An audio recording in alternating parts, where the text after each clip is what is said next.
অনেক সময় আমরা সবসময় অন্যের দিকে তাকালে আমরা হতাশ হই। দেখো আমরা সবসময় হতাশ হয়ে সুইসাইড অ্যাটেম্প নিই। একবার একটা মেয়ে হতাশ হয়ে সুইসাইড করবে চিন্তা করলো। তো সুইসাইড করবে চিন্তা করার পর সেই বারান্দায়, তার একটা বারান্দা সবসময় একটা কাক আসতো, কাক এসে বসতো এবং এই মেয়েটা কাককে কখনো তাড়াইতো না। তো সুইসাইড করবে তখন কাক দেখলো, কাক একটা রূপক গল্প। কাক বললো, এই তুমি কি করছো? বলতে আমি সুইসাইড করবো, এই জীবন রেখে লাভ নাই। তো কাক বললো, দেখো তোমার কাছে মনে হচ্ছে তোমার এই জীবন রেখে লাভ নাই, আমার কাছে একসময় মনে হয়েছিল আমার জীবনটা রেখে লাভ নাই। কারণ আমি কাক, আমি যেখানে আসি আমি একটা পাখি, আর আমাকে মানুষ পাখি মনে করে না। আমি কোথাও বারান্দা আসলে মানুষ দূর দূর করে তাড়িয়ে দেয়। আমি মানুষের জন্য কাজ করি, মানুষের ময়লা আবর্জনাগুলো আমি পরিষ্কার করি, এরপরও মানুষ আমাকে কি করে না, আমাকে পছন্দ করে না। এই জন্য আমি একটা সময় সুইসাইড করবে চিন্তা করেছিলাম। পরে আমি ভাবছিলাম টিয়া পাখি মনে হয় সবচেয়ে সুখী পাখি। তো পরে আমি টিয়া পাখির কাছে গেলাম, টিয়া পাখি আপনি তো মনে হয় সবচেয়ে সুখী পাখি। টিয়া পাখি বলে, কে বলেছে? বলছে এই তো আপনার সাথে সবাই সেলফি তুলে, আপনি বারান্দা আসলে সবাই আপনাকে ধরার চেষ্টা করে, সেলফি তোলার চেষ্টা করে, আপনি দেখতে কত সুন্দর, আপনি তো সবচেয়ে সুখী পাখি। টিয়া পাখি কি বলেছে? আমি সুখী পাখি। সবচেয়ে সুখী পাখি তো রাজহাঁস। বলছে রাজহাঁস, কারণ রাজহাঁস প্রতিদিন একটা ঘরে, সুন্দর আবদ্ধ ঘরে থাকে, তাকে সকালে ছেড়ে দেয়, সে ছেড়ে গিয়ে পুকুরে ময়লা বিভিন্ন জায়গায় খাওয়া দাওয়া করে, সারাদিন যখন কাজটা শেষ করে আসে, খাওয়া দাওয়া করে আসে, বিকেলে তার মালিক তার জন্য অপেক্ষা করে, খোয়ারটা খুলে দেয়, তখন এই রাজহাঁসটা আবার ঘরে ঢুকে তার মালিক তাকে খাবার দেয়। সে কখনো বন্দি, কখনো আবার চলাচল করতে পারে। বলছে টিয়া পাখি এই রাজহাঁস আপনাকে অনেক সুখী। সে বলছে, কে বলেছে আমি সুখী? আমার যে সুখী হচ্ছে ময়ূর। দেখো ময়ূর দেখতে কত সুন্দর। তখন সে বলছে ময়ূর সুখী। তো পরে সে ময়ূরকে দেখতে গেল। পরে ময়ূরকে দেখার জন্য যাওয়ার সময় দেখেছে চিড়িয়াখানা টাকা দিয়ে ঢুকতে হবে। তো সে বলছে না, যে জিনিসকে টাকা দিয়ে দেখতে হয় এটা তো মনে হয় অনেক সুখী। পরে ময়ূরের কাছে গেল, ময়ূর সাহেব আপনাকে অনেক সুখী। বলছে হ্যাঁ, কে বলেছে আমি সুখী? আমি আবদ্ধ, আমাকে কেউ বেরোতে দেয় না, আমাকে আটকা রাখে, আমি চাইলেও তোমার মতো উঠতে পারি না। তো বলছে তাহলে তুমি সুখী না, সুখী কে?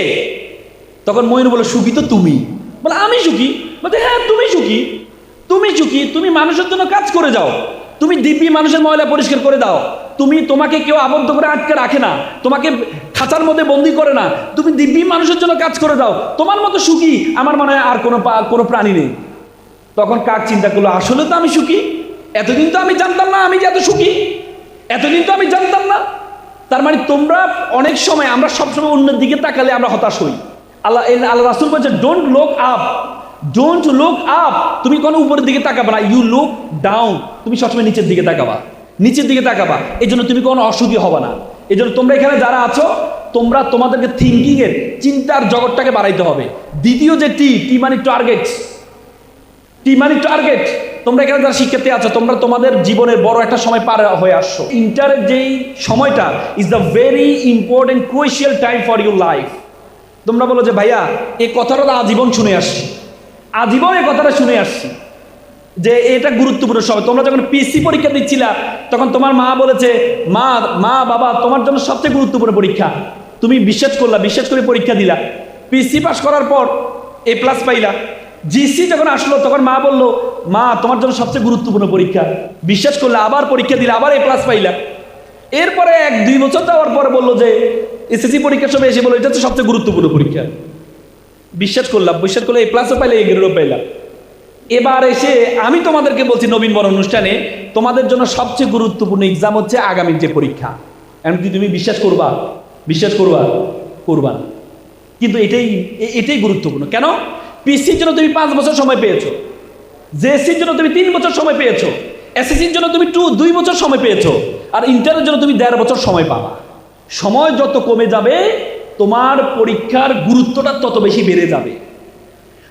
বেড়ে যাবে। এই জন্য তোমার যে পরীক্ষাটা, এই পরীক্ষাটা সবচেয়ে গুরুত্বপূর্ণ সময়। এই সময়টা, প্রত্যেকটা সময়কে তুমি যদি কাজে লাগাইতে পারো, ইন্টারের পরবর্তীতে তুমি যখন কোচিং করতে যাবা 3 মাস সময় পাবা।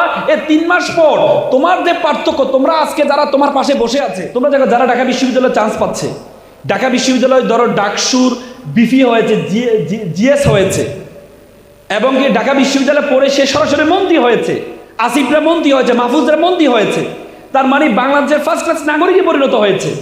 তুমি যদি এই সময়টা, গুরুত্বপূর্ণ সময়টাকে কাজে লাগাও, তাহলে তুমি দেখবা তুমি যে জায়গায় যাবা চিন্তাই করতে পারবা না, তোমার বন্ধুরা তোমাকে নিয়ে ঈর্ষান্বিত হবে। ডিসিশন নিতে হবে। এই জন্য তোমাদের টার্গেটটা ইজ ভেরি ইম্পর্টেন্ট। তোমরা এখানে যারা আছো তোমাদের প্রত্যেককে একটা টার্গেট নিতে হবে যে ভাইয়া আমি এটা হতে চাই।